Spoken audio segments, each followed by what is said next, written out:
All right, it's good afternoon, everyone. Wave meteorologist Brian Good at 12:45 on this Monday afternoon. I hope you guys had a good weekend. It was a really nice setup. I'm glad that we had decent weather for Thunder Louisville. I know it was a bit chilly with that wind, but sky condition wise, it was pretty awesome out there, right? And we had a nice setup, a little cloudy at times there on Sunday, but we made up for it certainly by the afternoon hours. And today is a beautiful day.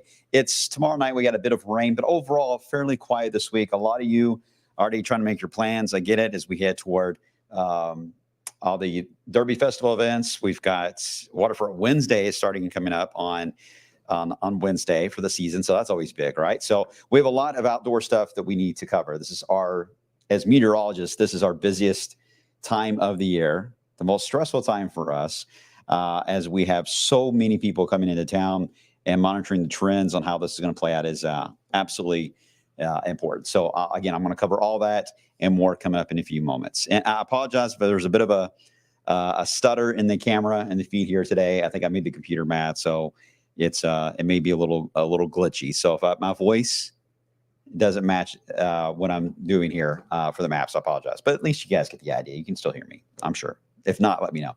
All right, let's get into the beautiful setup today. Right, we got the blue sky overhead. This is a live look from the harbors in Jeffersonville, looking great. Again, beautiful setup. We dropped to 39 in Louisville this morning. A lot of you were a little closer to anywhere from 28 to about 35 seems to be the range. So we had a decent amount of frost that took place. Are we done with the frost for the year?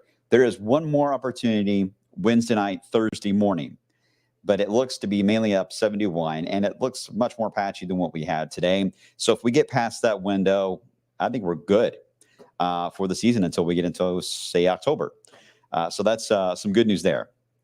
I'm hoping that will hold as the trend. But right now, that's kind of where we stand on at least the frost potential. One more possible warning. Otherwise, we should be in good shape there. All right, we got a beautiful sky overhead today. As I mentioned, our next system is waiting for us into the upper Midwest. As we head into the upper Midwest, that is where we got this cold front. It's actually two fronts moving through as we head into tomorrow night. One will bring rain. One will reset our temperature a bit for Wednesday there. All right, here it is on Futurecast tomorrow. We're good during the day. So if you got to mow today, you got to mow during the day tomorrow, you're good. You get to about 5, 6 o'clock tomorrow afternoon, we should have some rain breaking out across Indiana. Everyone else will be overcast. So any hints of sun we're going to get will be early in the day, and then we'll be overcast roughly just after lunch. This wall of rain coming our way is not going to feature severe weather. In fact, it's going to be a struggle for this wall of rain to even have lightning with it. So a relatively tame band of rain. We like that. And in most of this, as you can see, this is 1 o'clock in the morning is the snapshot. Most of us will have a chance to enjoy the rain coming through when we don't have to worry about it. We'll be asleep, right? So by the time we wake up on Wednesday, the ground will be wet, but we'll get back into a sunny setup, and everything's been freshly watered. So that's good if you have plants in the ground. But as I mentioned, it will help reset a bit on the temperatures for the middle of the week. All right, there's a rain chance. You see that little bit of a spike that happens. Actually, it's a big spike as we get into after, say, 7, 8 o'clock here in Louisville. That chance goes up. Again, earlier for Indiana. If you're south of Louisville, you'll be some of the last to get it. You may actually be closer to the 11 o'clock news before you get into the rain for tomorrow night. Rainfall amounts, so far the trend is to be a bit higher into Indiana than Kentucky as we get a little more of a reaction on the front with some rain. But in general, I think 1/4 of an inch is fair for the system, but it will be fading as it heads south. So it wouldn't surprise me if these totals indeed that are coming in very light, less than 1/10 of an inch in our southern counties, it wouldn't surprise me that ends up being the reality. So not a big heavy rain setup. That's good. Just enough, again, to get everything watered and that pollen freshly taken care of. All right, we get into the end of the week here. Here's the issue we've got. We've got a fairly strong high that is going to be to our east. These low pressures are going to be fighting against that high the entire end of the week and the weekend. However, the high looks strong enough that it's going to reflect a lot of these lows that try to move through. So they get close to us, but they don't have the chance to go all the way through wave country, all the way through at least the weekend. And that means that we will stay warm. It will be windy because of them getting close to us. Each time they get a wave gets close to the area, the wind fields will tighten up in the area. And it will allow for any scattered thunderstorms. But as far as getting organized thunderstorms into the area, that's going to be much more of a challenge without a front in the direct vicinity. The only time I see that changing would actually be Sunday night. into Monday, we may actually have to deal with some thunderstorms at that point with the front moving in. All right. So here is Friday. Now, we will have a chance of a few thunderstorms Friday afternoon. It will be warm. Anything that forms, there is a severe risk with it Friday into the weekend, to be honest. Every day it's a low severe risk, but it's there. So just keep that in mind. So I don't know if we're going to have enough to have like an alert day type of setup or anything like that, or an outlook from the Storm Prediction Center. I don't know that yet, but it wouldn't surprise me to get one or two strong storms out of this. But as far as anything big that we're going to be live about and is massive, that's unlikely. All right. So I'm hoping that we can at least we got two balloon glows this year. We got Thursday night and Friday night. It's nice. We got two. Both of them, though, they feature wind issues. The wind field criteria is a little more strict for the balloons, for the glow. So we'll keep you updated on that. It looks drier for sure on Thursday versus the Friday one, but the wind will likely be an issue on both. The windiest day that is showing up in the entire 10-day is actually Saturday. That's a bummer because we have the actual Great Balloon Race, which I feel like the Great Balloon Race has always had issues with weather, right? It's always a factor whether or not they can launch or not. But that will be something we'll be watching for you runners out there. There could be a few downpours Saturday morning. That wouldn't surprise me. And there could be a few Saturday afternoon. But again, nothing overly widespread expected right now for that. We get into Sunday. This is where the high fights back in a bigger way, pushes back. When that happens, it will actually allow for a gap in the storm action that's coming through the area. So right now, Sunday features the lowest rain chance of the weekend period. But it will also feature a very warm summer-like setup. I think we're going to get well into the 80s. It's not going to be a record level type of setup, but I think it's going to be a bit breezy. It will be warm. It will be humid outside. It could be, though, one of the warmer Pegasus parades we've ever had, which will be starting live. We'll be doing our coverage here at 3 o'clock on Sunday here on Wave. I'll be out there as well with Meyer. So I'm glad because last year was just kind of rainy and it was cold and windy. So this one's going to be a much different scenario for Sunday. But eventually that system has to come through, and that's where we could get into the severe risk for sure as we head into late Sunday night and Monday. It should be hopefully a fading band of thunderstorms and we don't have to deal with it. But if that front is delayed until Monday, peak heating, then that would allow for a bigger severe risk. If it arrives Sunday night after the parade, late night, almost like tomorrow night's rain timing, if it waits till then, we'll get a much more tame version of that. But that part of the forecast, I'm not as sold on how that's going to play out. So there you go. That's the outlook that gets you through the weekend there. I had more maps. I forgot to load them in.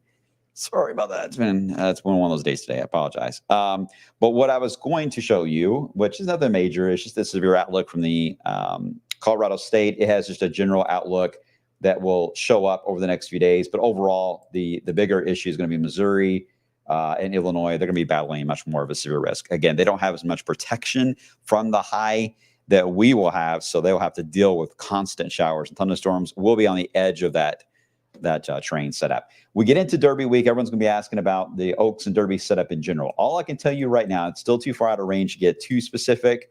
But as I widen out the view, let me draw. There will be a high, fairly strong high that is going to set up into the Great Lakes. The problem that I see for Derby, Oaks and Derby, is going to be how far south does that have an influence, because the storm track underneath that high is going to remain fairly active. And I don't really see an issue like a severe weather, but active in terms of just constant showers and cooler weather overall. But the battle of the modeling is whether or not that high is going to be positioned where it is, or will it sink south and actually keep us, once again, protecting us, not so much in a warm way. Will allow for a cool setup for Oaks and Derby, but it will allow for a dry one. So that is going to be the battle we've got in the extended, is how much of that trough will dig and where will we be in the storm track. I can't answer that question yet, but that's what we'll be watching. Otherwise, the other chart I was going to show you, the severe risk.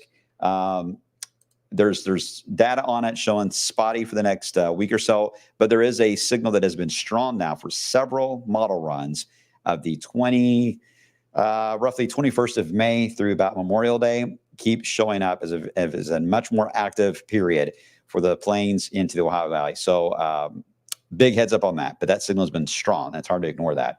And then, of course, the other map I was going to show you was the fact that we're going to La Nina this summer, which everyone's already is talking about how this is going to help an idea of it being an active hurricane season, which if the hurricane season is active, especially for anything that is going to be aiming toward Florida or the Carolinas, which looks to be the issue this year, that tends to mean that we're going to be hot and mainly dry, with a risk of a fading tropical system. But if the Atlantic does indeed get active, especially if the track again is aiming into the southeast corner of the country, that would mean we'll be hot here. We'll see. And anytime I've seen us go to an extreme flip of El Nino to La Nina or the other way around, the winters tend to be a little more wild. And no one's going to believe me on that because last winter was so horrible. But something that has happened before when we flip. So I'm not going to get into that. Halloween, I'll talk about it. I probably will before then, but I'll stick to Halloween for now. Any questions I can answer for you guys? Actually, hopefully I did cover what we're expecting. Yeah, overall quiet. These fronts are coming in. Like the one coming in tomorrow night, you saw it on Futurecast. It comes straight north down 65, and it's an east-west kind of front. That is not a severe weather setup for us. So that is good. We'll be in good shape there. So I'm happy about that. It's just a good little soaking rain, and it's out of here. Danny, the return to the 80-degree temperatures are coming way too sooner than expected. We do see sometimes a surge of warm weather that does move into the area. The stretch of 80s is a bit unusual. We had nearly a solid week of it. And I do think the numbers on Sunday, I've got 86 in right now for Sunday. There is a chance we could go higher than 86. And if it isn't physically there at that level, it will feel like it. If not, I think it'll feel like 90 outside, to be honest with you, with the more humid setup that we haven't had to say hot and humid yet, but we may have to on Sunday there. Cindy, is it okay to plant? I think it depends on where you're at, Cindy. If you're in the city limits of Louisville, you're fine. I don't see any more of a threat issue. If you're outside the city of Louisville, we got to get through Wednesday night. That's the only time I could see a patchy frost. Other than that, we're good. And I'm hoping that will be the trend for the rest of the season. Normally got to wait till Derby or Mother's Day. I think we'll be about a week or so ahead of schedule on that. So hopefully that helps.